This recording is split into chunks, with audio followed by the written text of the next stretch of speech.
Here at Aigas Field Centre, we run a wildcat conservation breeding programme.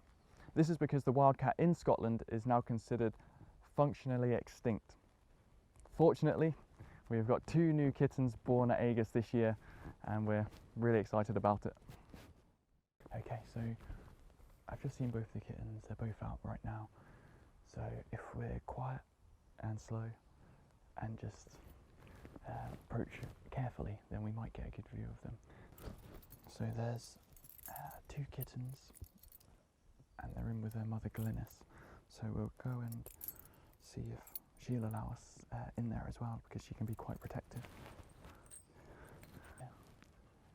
She seems very relaxed. She's become a bit more relaxed recently since the kittens have gotten older and they've started to explore on their own, and she just watches them from afar generally. So I'll just make sure that every day all of the cats are healthy and they've got everything they need, and they've got the markings on the tail, but by no means is the tail that characteristic wildcat tail yet. That'll come through over the next year. They're just over 8 weeks old now. They are already showing their own characters, their own personalities, and there's definitely one that's much bolder. Oh yeah, this is the bold one coming here. So you can see I've put out a bit of food, and straight away they want to know what it is. They can smell it, and we can obviously see this one at the front is quite bold, and that's the one at the back's a bit more timid than their siblings. So I mean, it's great to have 2 because they've grown up together, they've learnt from each other. They always set each other challenges, who can climb the highest and run the fastest, and it's so beneficial for them to have a sibling. You can already see the dorsal stripe on that kitten at the back there, the smaller one. It ends at the base of the tail, so it's already looking like that cat's going to have really good markings.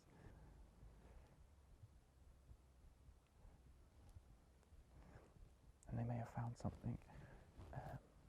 This enclosure enables natural prey for them to come in, so mice, voles.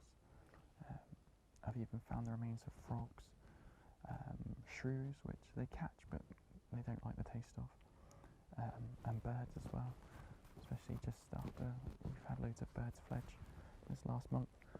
I'm sure they've managed to catch 1 or 2 fledglings. So these kittens, they are, well, extremely valuable to the wildcat in Scotland.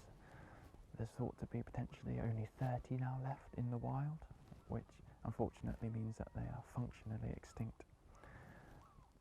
That means that to preserve the Scottish wildcat, or the wildcat in Scotland, we have to raise a population in captivity that can be released back into the wild to reinforce that wild population.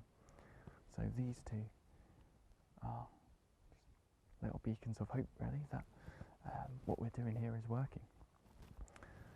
So once their threats in the wild are addressed, the wildcats we breed here at Aigas can go back out into the wild.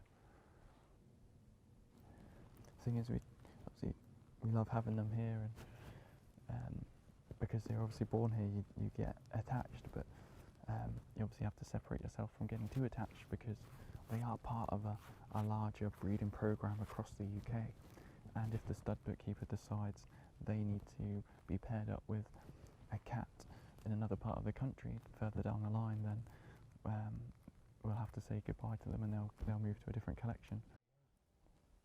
But they evolved to live in a wooded environment. When they were isolated here 8,000 years ago, we had about 85% woodland cover in Britain. Obviously that's drastically changed, and they've adapted to live in more open ground, but they still retain that ability to climb and live quite arboreally as well.